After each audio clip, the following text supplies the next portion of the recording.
Hi, welcome back to the Blessed Bonds podcast. They have Jackie on. You want to tell us a little bit about you?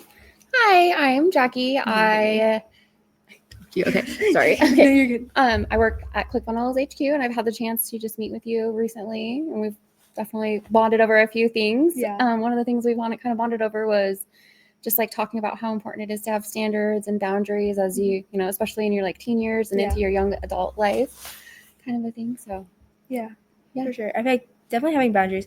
I've noticed that a lot with my friends is that we have to I have to have boundaries with people like, okay, or like standards. Like if you don't fit into my standards, I'm not gonna be like cut them out, like leave them forever. But I'm just gonna be like backing up from that because I want that. You know what I mean by that? Yeah. Like I have my standards of what I want in friendships, and if they don't align with that, or they don't fulfill that, it's not that I leave them, but I just start to distance myself because I'm like I love myself too much to let someone walk all over me.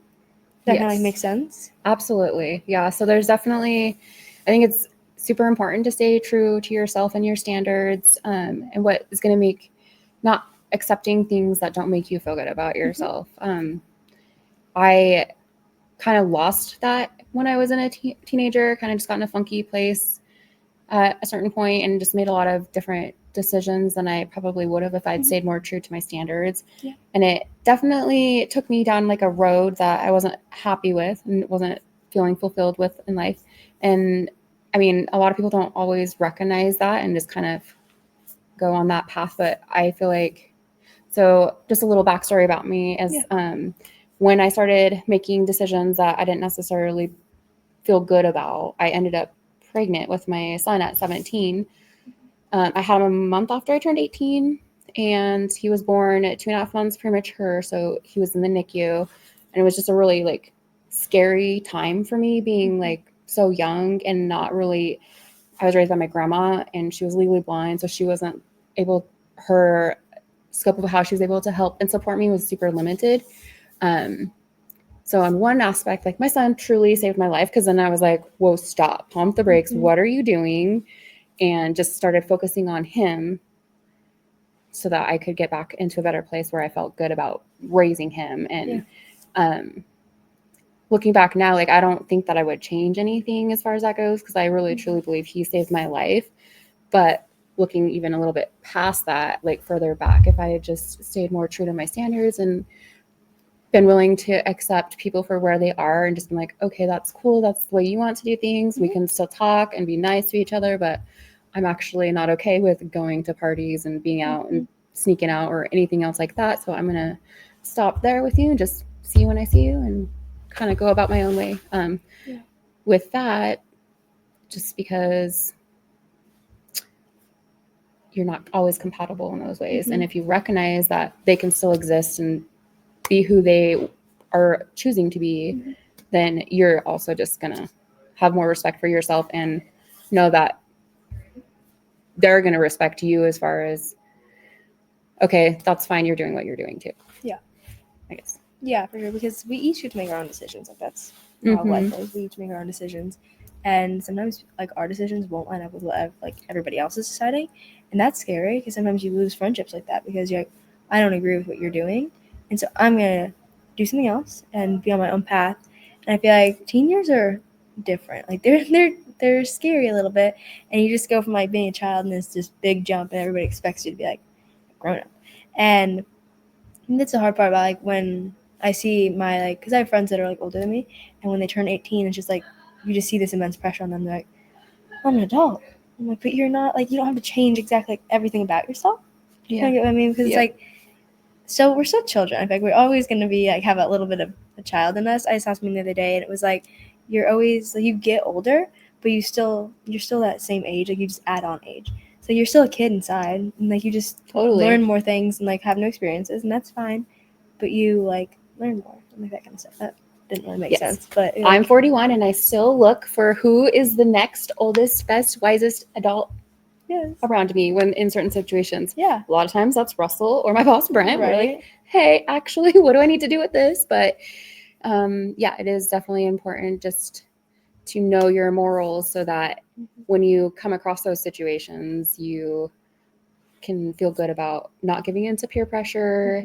Because peer pressure is a real thing, especially nowadays. Like there was a lot of peer pressure that I didn't always successfully navigate when I was a teen, but nowadays you guys have social media in like 5 different angles coming at you, new ones all the time, where you are subjected to it no matter what if you don't have your standards and your boundaries. So like non-negotiables, like what you think is what somebody can do to be a good friend to you versus and how you're going to be a good friend to them, and recognizing that it's a two-way street.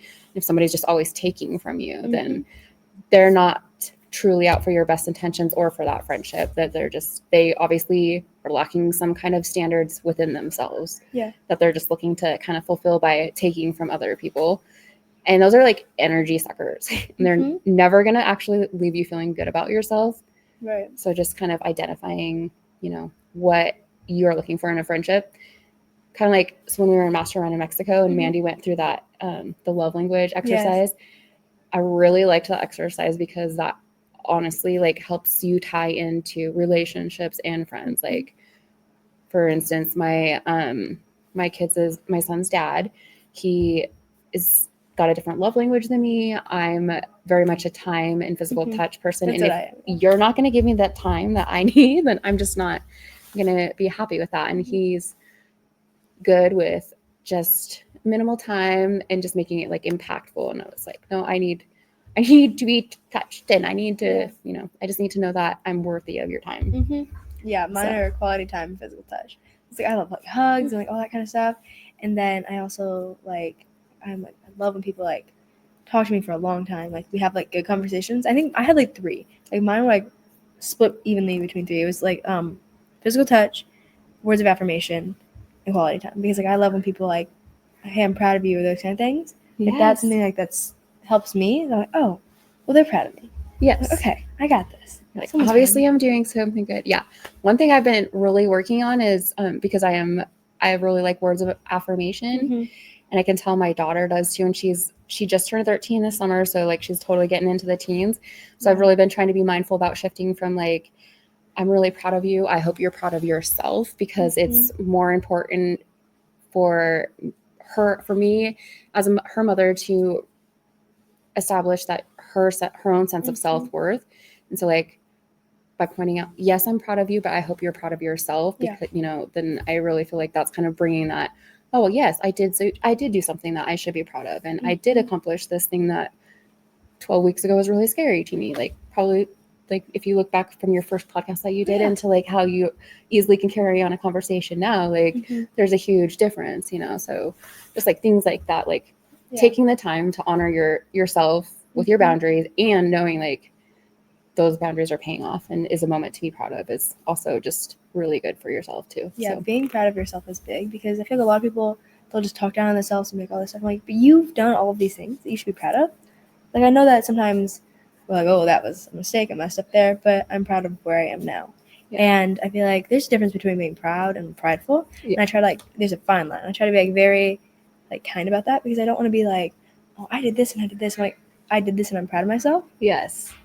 But I'm not going to tell everybody about it. I'm going to be like, I did it. I don't need all of them to know. Because I know. And that's a big thing for me. Like, I know I did this. I accomplished that. I achieved that. That's me. And I was talking to Hanalei Swan. Yeah. Yes. And she was like, Rose, be proud of the little steps. It's I text her a lot, and I talk to her what I'm doing. And she's like, oh, I'm proud of you. Take time to celebrate those things. And, be happy about those things, because you accomplished that. And take those steps and be like, okay, that was good. That was good. And because if you just try to celebrate the big step, then you're going to miss all the steps in between. Exactly. The journey. And those are what actually matter, because you're going to get to the end and be like, oh, yay, I guess. They're also what keeps you going to that big picture too. Like when I started making decisions that I didn't necessarily feel good about, I was definitely seeking out attention and time from people, and I was doing it in the wrong way. And so then I started I was getting grounded, and I was getting in trouble, and I was flunking my classes. I went from being straight A to just flunking till I dropped out. And I had teachers being like, you're doing this wrong, you should be doing this, you can't be doing this. And my grandma saying all basically the same things. Instead, if I just to the point where I was just no, I'm not trying at all. But if I'd been okay, yes, let me set that small goal. I'm going to get my grade up to a D. And in order to do that, I need to turn in these 2 papers that I didn't bother to do, turn them in and give myself a pat on the back and be like, okay, Jackie, now you just have 2 more assignments and you'll be up to a C. And, like then I probably would have not have strayed so far from my actual track and my goal. But like one thing, like I did drop out of high school, but then I was probably dropped out for not very long, like 2 months. And then I ended up finding out I was pregnant with my son. And I was like, I need to have some kind of, like, I need to have my high school diploma. I'm bringing a baby into this world, like right after graduation. So he was also my motivation to go back to school, which was good.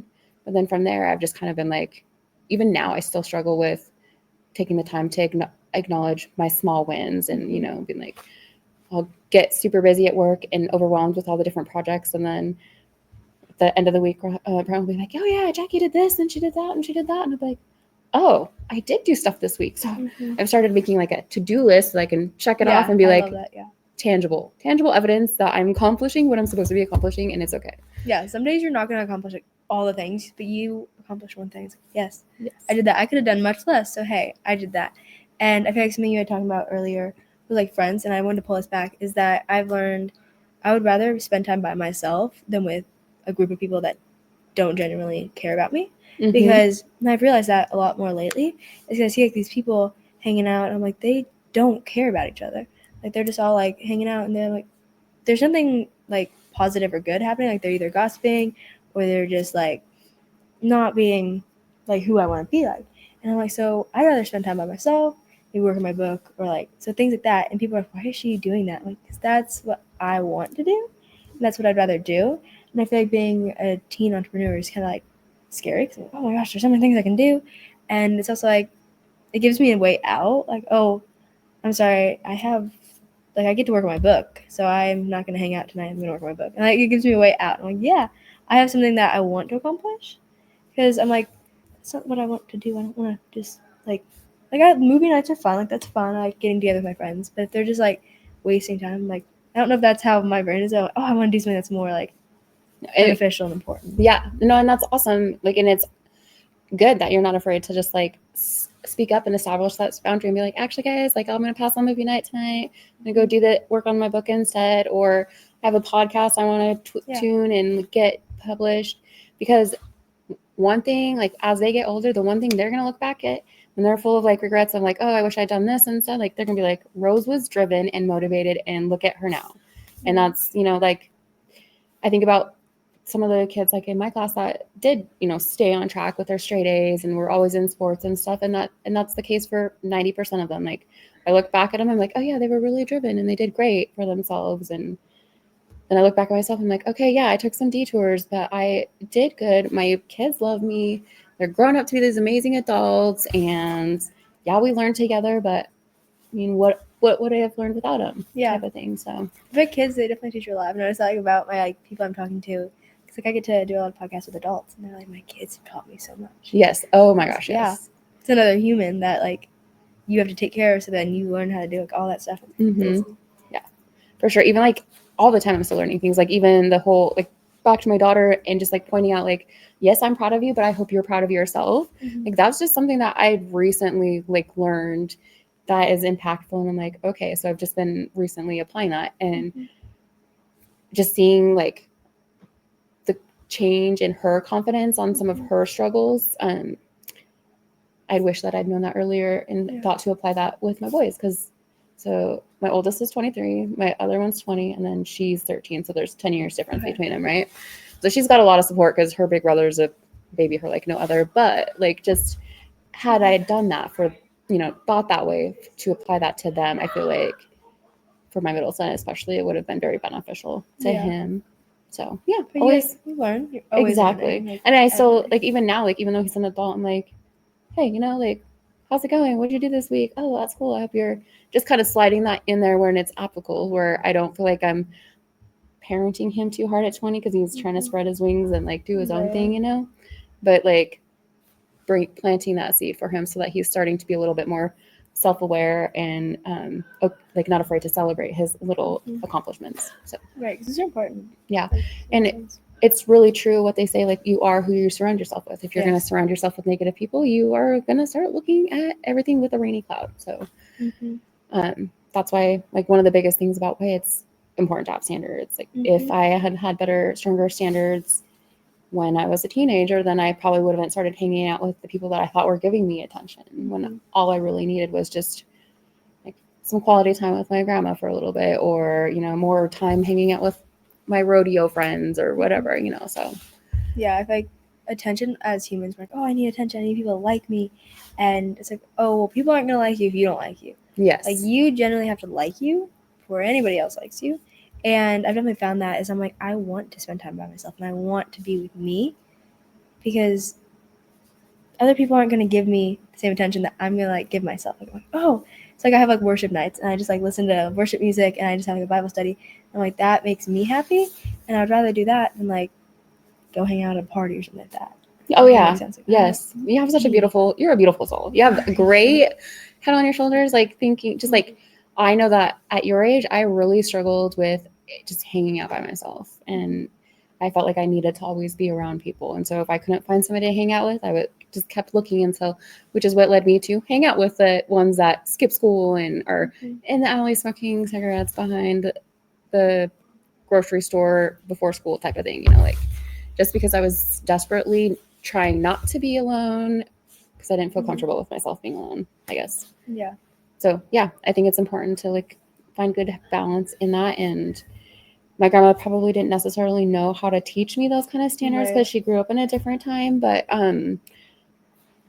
as I've grown and like overcome some of those obstacles, like I understand that. And also just like society as a whole is more aware of your emotional well-being and your emotional health, and like the little like your love languages and standards, and how important it is to draw boundaries on what you will accept versus not accept. And establishing boundaries like can be really hard sometimes and scary, but like the more you do it, like the more rewarding it pays off. It's just like taking the time to stay by yourself and sit in your uncomfortableness and find like the little things that help make it easier, like when you're worshiping and or playing your music and, you know, hanging out and just finding a hobby, I guess. Yeah. Like your book is like turning out to, what is your book about? I never asked you. Okay, yeah, so it's a 30-day devotions. So it's like each devotions is like different parts. And so I'm really excited to like launch that and have that out, because it's gonna be cool. It's just like a way for other people to like grow closer to God and like that kind of thing. So it's just and that honestly that really ties into standards in your relationship, and like even just being okay with yourself, because you're not gonna be working on that book by like with your friends. I mean, you could, but you wouldn't always be, you know, like a lot of times you're going to be sitting down at the end of the day or the start of the day or wherever, and you fit it into your day and doing it by yourself. So like sometimes I call on people, I'm like, oh my gosh, I can't do this, I need help, because like I'm like, I can't always do anything by myself. But it's like I need to learn. So like when I started to, it's probably this year mainly is where I've started to like be by myself, because like last year I need to be with friends all the time, and especially like, even this summer, like every weekend I was with people, and I was like, that's not how I want to be. Like, that's cool, I love being with people, I'm a big people person, but I was like, are those people like my friends? Are they truly my friends? Or are they just people that want to fit themselves in my calendar so like we can hang out and be friends? And I was like, okay, are they genuinely want to be friends? Like, let's figure this out. And so I just started like separating myself from people, and I was like, okay, that person is not who I want to be like, because I saw how they treated other people, and I was like, okay, something that someone told me once is they might be good to you but not good for you. And I was like, okay, so yes, they might be nice to me, but that doesn't mean that they are teaching me how to be nice to others. And I was like, okay, let's figure this out. So I was like, really took a step back these past like few months, especially after FHL International, is that like when Trent Shelton talked and he was like, you're gonna have to be okay with like letting people go and like all this stuff. And I was like, okay, then I'm gonna be okay with letting people go and it's gonna be fine. And so yeah, I've definitely moved into a spot where I'm like, I like being by myself, because I had to start doing that, like being by myself, and that was uncomfortable and that was scary. Because I'm like, oh, it's me, and this is scary, and I don't want to like be in my head, because I'm like big like think over like all the things I've done that day, like, oh, this conversation could have gone way different, like this and this and this, and I'm like, oh my gosh, and I'm like, it's okay. Like I had to learn to be okay with that, and I like really like I have like mirrors in my room and I love them, because like I like look at myself and like talk to myself. Like that probably sounds really weird, but it's like I'm my best friend, and like that person in the mirror has been through so much, and she still gets up every day and still works hard and like all this stuff. And so I feel like that pulls into like affirmations and that kind of stuff. It's like I'm not gonna always expect other people to give me affirmations. Like I'm gonna give them to myself. Like I'm going to program my brain to like take those compliments in and believe them. And so like this sounds really weird. I talk to myself like before I go to bed. Like I'm like, okay, you like did this today, and I'm really proud of you for this and this and this. Like I write, and I'll like write a letter to my past self or write a letter to my future self. I'm like, she's still a person and she's growing every day and like that kind of stuff. I love it. Yeah.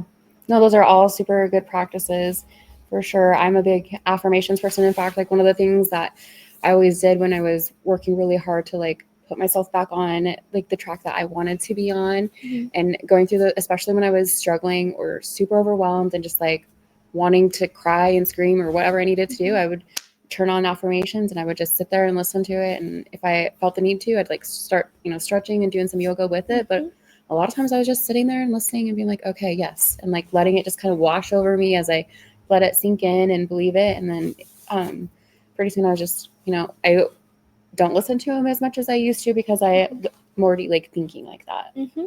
Yeah. And so when things get hard, like I definitely still pull back to some of those, or even like Trent Shelton's been like one of my favorites. I followed him for 11 years now. Yeah. And his favorite thing, like my favorite quotes of his is just the simple one: protecting your peace. Like always Have you think read about his that. book? No. It's so good. I'm reading right now. It's Are really you? good. Yeah, I ordered it, and I ordered one of his hoodies that have the protecting my peace. I was like, okay, I'm just gonna order both of them. But yeah, so they should be coming any day now, and it's gonna be on my list of reading materials. Good. But I'm sure it is. Yeah. It's like, oh my gosh, I love it. Yeah. Okay, so I have a question. So I'm 14. What would you tell your 14-year-old self? What would I tell my 14-year-old self? I'm sorry, that's like a big open question. That is a really good question. 14, I was almost 15 when I started just making different choices.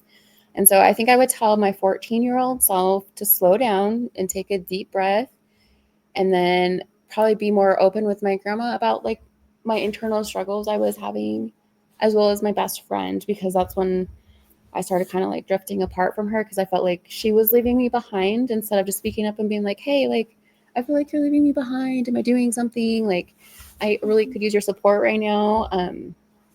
And she would have been, but we did end up like talking and working things out where I explained like, hey, I just felt super alone in a time I needed you. And she's like, I had no idea. You started making all these bad choices. And I just figured like we were splitting ways. I'm like, okay, so yeah, that is on me to recognize that I needed to be more open about, and even just like true with myself about the things I was feeling and how I was probably feeling like depression at the time and not knowing my actual self-worth. So just like having somebody being like, no, it's okay. You should believe in yourself.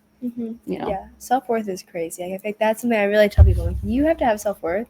And I talked about Ashley Latimer the other day about having like self-worth over net worth, because like your money in your bank is going to change and like all that's going to change, but who you are needs to be like higher than any of like your money, like any of that. And so like really taking care of you. And so if you have to turn down some things, like Harmony, she turned down like that big deal on Shark Tank. I think she went on Shark Tank, and she like, turned down the big deal because it didn't align with what she wanted. And I was like, that's crazy. Like, you need to be like aligning with yourself before you like. Does that kind of make sense? Like before you like with anyone else.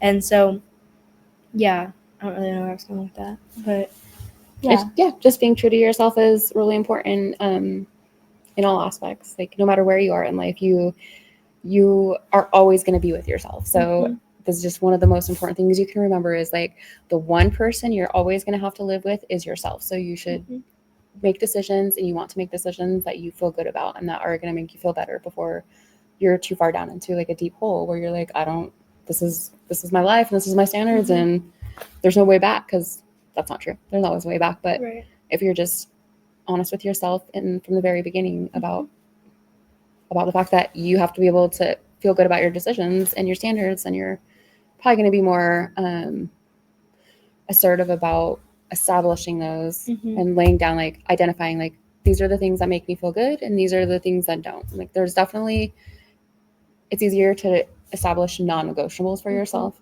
versus like everything else that might be acceptable to you. You know, and there's a quote that Trent Shelton said, I don't remember exactly, but it was like, you tell people how to treat you by what you accept. And it's like, yeah, it's so true, because if I let someone like walk all over me, then they're just going to keep doing that. Like they're not going to, if you put up that boundary, and especially being honest with people, like, okay, this is how you made me feel, this is how like all this came down, this is how it felt, like telling people that, because then they can like, okay, yeah, you might lose some friends that way, but I would rather them know and Yeah. like be able to fix that, or be able to like, okay, this is why, than like wonder like, why didn't she like me? Why didn't all this stuff? Like, I'd rather them tell me, okay, this is how it felt. Okay, I'm gonna fix that. I'm gonna become like more understanding, that kind of stuff. Because like what you accept is definitely how people are gonna treat you. Like, so okay, if Rose doesn't care if we like are mean to her or anything like that, okay, I'll be mean to her. She doesn't care. Like, no, I'm gonna be like, okay, sorry, that doesn't work, and I'm gonna walk away. Yeah. And be like, oh, okay. And like the right people will stay,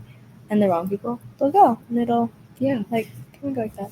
It's like the same concept of like when you're like in elementary school, and if there was a boy or somebody being mean to you, and your parents will just ignore it, and they'll quit doing it. It's like the same thing. Like, if you don't accept that they're picking on you and being mean to you, and you don't entertain that idea at all to them, like they're just gonna move on, or they're gonna be like, oh, I wonder why, and then, oh, maybe I was being like rude and a jerk or whatever, and might be the person that makes them change their ways, and you might not, Right. as long as you give that information and set that standard, like the ball's in their court, and how they respond and react and do with it, that's on them. But you will, either way, you'll walk away like knowing that you feel good, that you're not accepting behavior you're not okay with.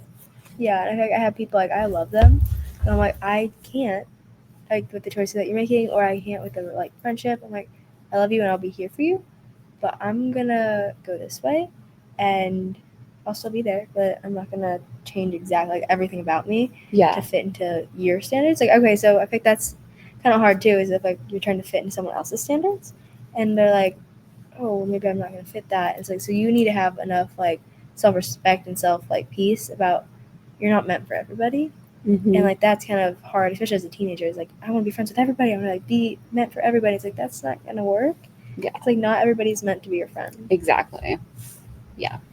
People really, it's like, keep your circle small. And even honestly, even now, I still have basically the 2 or 3 of the same best friends that I had once I started like pumping the brakes and being like, okay, these people aren't my people, but these ones are. And like, I still talk to 3 of them almost daily, every single week at least, for sure. And we're all, moms, and they're all married and have their own families, but we still are connected. And I know that if I'm like having a hard time with something, I can call them and be like, help me, tell me what to do or whatever, and they'll be like, you just need a vent, it's fine, or whatever. Sometimes you just need to tell people, and they'll be like, okay. But you have to like figure out the right people, because some people just like take that and tell it to everybody. But that was like personal, and they're like, oh, well, not anymore. It's like, oh.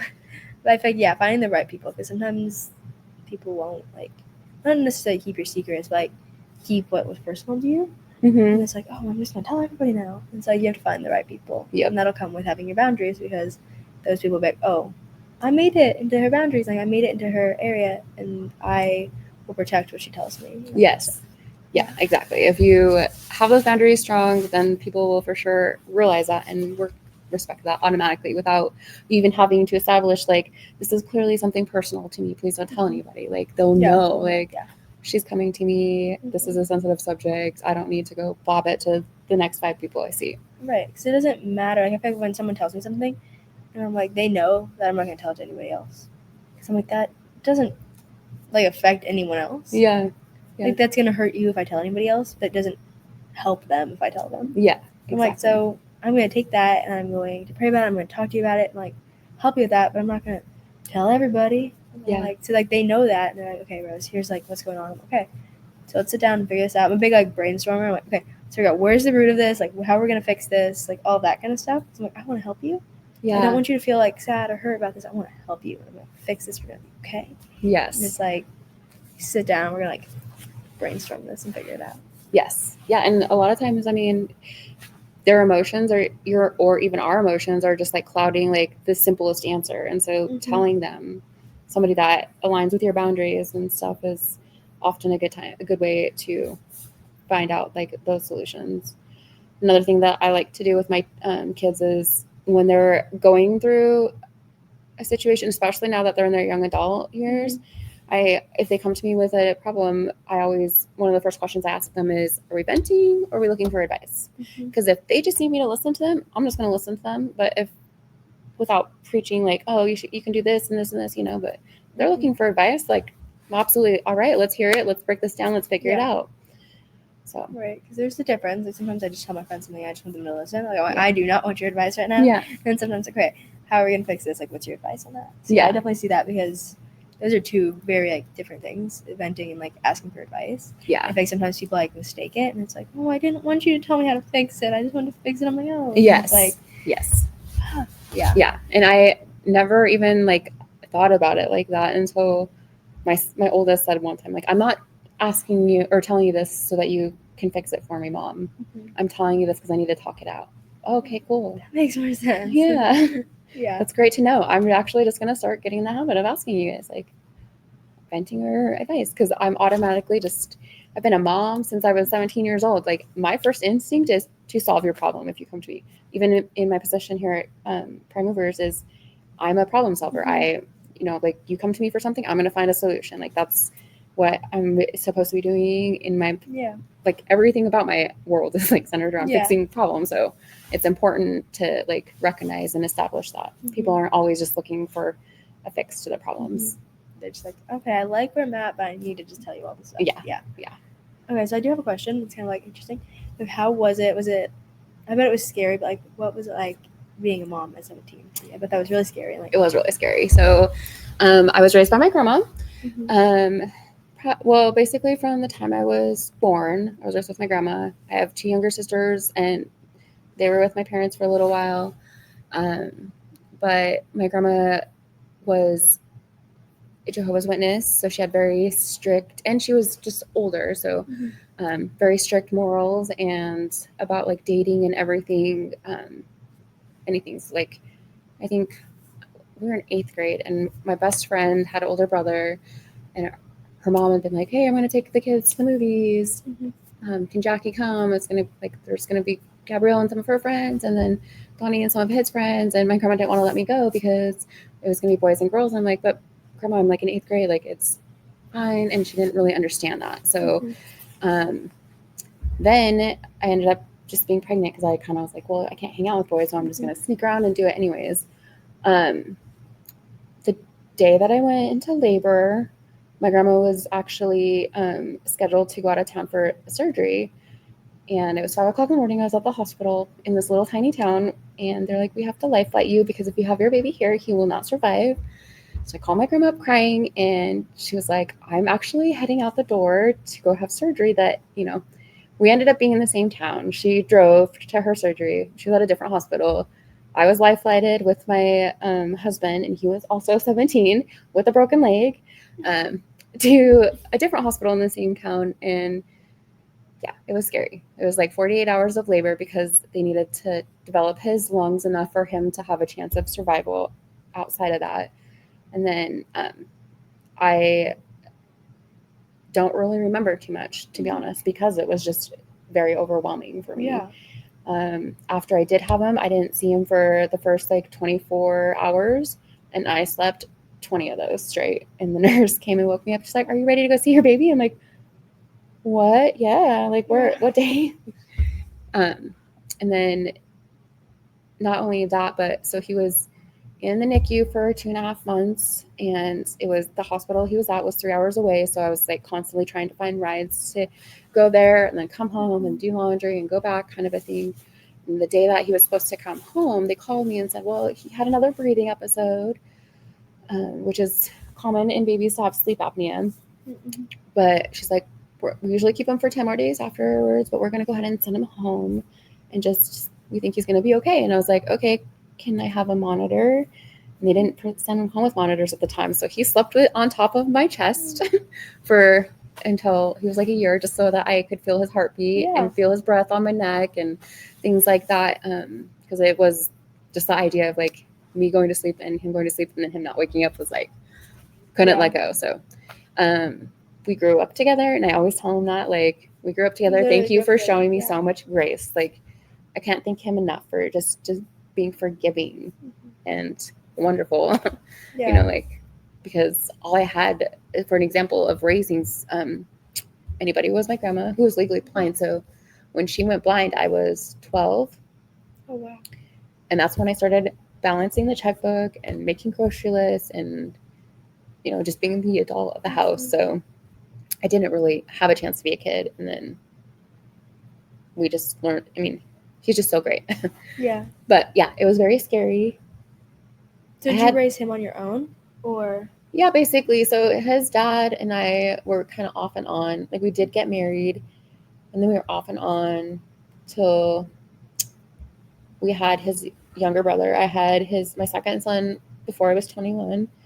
And then after I had my second son, that's kind of when we were like, yeah, we're just not compatible. So it was me and the two boys. I actually ended up here in Boise because their mom or their grandma had moved here, and she was like, well, if you come up here, I can help you with the kids and stuff. And so that's what brought me here, is that just that I'd have like some kind of family support while I worked. And obviously I had to work full time and stuff. Yeah. So that's what brought me here. And I was very thankful that even though my grandma was like too old to be able to actually like really help me, like I still had like a grandparent support system for them where I wasn't just shipping them off to daycare all the time. And that was reassuring to me. So, but yeah. The rest is history. He's an amazing young man with a big heart, good head on his shoulders. He didn't follow my footsteps and have a kid at 17. So I did something right there. Yeah. I'm proud of you for like you made it through all that. Yeah, me too. People sometimes when I tell my story, like, or people ask me about my parents or something, like you have conversations like, oh yeah, like what's your parents do or whatever, and I'll be like, oh yeah, well I didn't have parents, and it always just like kind of like takes people back, and I'm like, sorry, I know that sounds like there's no easy way to break that to somebody. Sometimes it can be a very uncomfortable conversation, but I just try to make them feel comfortable about it because I'm okay with it. My grandma loved the heck out of me. She raised me, and even though to the best of her abilities, even though I didn't always see that at the time when I was being my selfish little teenage self, but I still came out okay with some very, very positive things about life. So yeah, it's like what you like were able to accomplish all that, and then you came back and you're okay, this is where I am. Like, this is who I am. And like it's really cool. Yeah. And I think that it also kind of like helps my son, just me being vocal and being like, you know what, I definitely probably let you down a lot when we were growing up because I didn't know any better, but thank you for showing me that grace, and makes him feel good, it makes him feel better about some of those like rougher moments when you're young and not really knowing what you're doing. But yeah. So cool. Yeah. I can always see if I have any other questions. No, probably, I don't know what we're at. 37 minutes. Okay, let me see.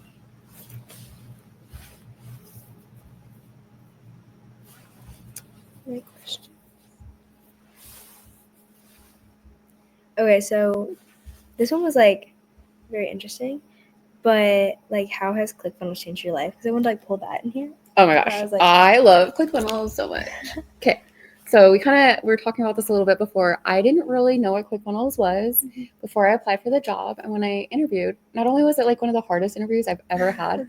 Nobody else had that kind of hard interview. I don't even know, but I'm thankful for that hard interview. Yeah. Anyways, I didn't know who Russell was, and I, studied before my interview in person, so I like kind of had an idea. But to me, he was just like this figure, like the face in the video on their page or whatever. Anyways, but neither here nor there. I've just had so many doors and opportunity. Like, and I know that everybody that actually comes into ClickFunnels like community like always says like so many doors and opportunities opened up for them, and it's totally true. Like I was just bouncing around from job to job, not really liking it, not really happy, but the entrepreneur world, like I've always worked for entrepreneurs because there's something about it that just like I'm drawn to it. I'm not an entrepreneur, but I love to run with entrepreneurs. So when I got that opportunity, it was like really cool, and my positions just evolved and grown, and I've tripled my income from like when I first started to now, and I've been with the company for 5 years. So it's just like really provided me a lot of not only like financial like stability that I didn't necessarily have before, but the leaders in the company are just all so amazing, and they're all like faith-based and family-based, and it's just a breath of fresh air to work for a company that if your child's sick, you're not feeling guilty for having to call and be like, I need to take care of my sick kid. And then getting guilt tripped. They're like, go home and take care of your sick kid. Like, oh, you have a cold? Go home and rest. And so it's just nice on that. Plus I am surrounded by like all sorts of aspiring entrepreneurs who are like in different phases of their entrepreneur journey. And so you just all around you in the ClickFunnels world is just, you're surrounded by positivity and people with great ideas, and that all just like accept you and love you for who you are. And so I don't know, I couldn't be more thankful for my job, to be honest. Yeah, it's been a very, very cool job. Yeah, especially very because thankful like if for you them. don't want to be an entrepreneur, then you get to like hang out with all these people and you get to like learn from like a different aspect, which is really cool. Yeah, because like we go in there learning like how to be an entrepreneur, you get to like just soak it all in. I do get to soak it all in, and there is some things that I do learn that I'm like, oh yeah, I'm gonna apply that here. But yeah, I'm not creative at all, but I am organized, and I can take your chaos and wrangle it in and you know, make it make sense for everybody else, so that kind of a thing. And so that's just, I'm glad that I found my little entrepreneurial home, because not all entrepreneurs are really like that in that aspect. So yeah, and somebody needs to do like that job. Exactly. So somebody needs to clean up after the entrepreneur so they can focus on what really needs to happen. So. Right.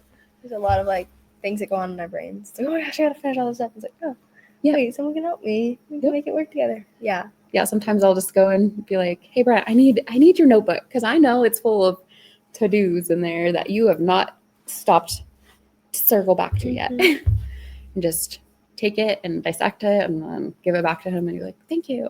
Kind of like point him in the right direction. Sometimes we're just so busy with meetings and meetings and meetings that I know that he's busy frantically writing all the notes and stuff, but then having to like just go back and like zone in on it is probably a little overwhelming at times for entrepreneurs. So I just take it all and organize it, and then here's your action items, let's go, and then we knock them out. But that's awesome. Yeah. That's really cool. Okay, I don't think I have any more questions though. Well, I really appreciate you taking the time to wanting to interview me, and yes, I love what you're doing, and I can't wait until I listen to the episode that you're gonna have with Trent Shelton. I know that one. I have like 215 days or something, because we were doing it after I have my podcast for a year. So I'm like, yes, let's go, Trent. That's right. Trent Shelton, she's coming for you. I know, right? Okay, thank you guys for listening, and yeah, bye.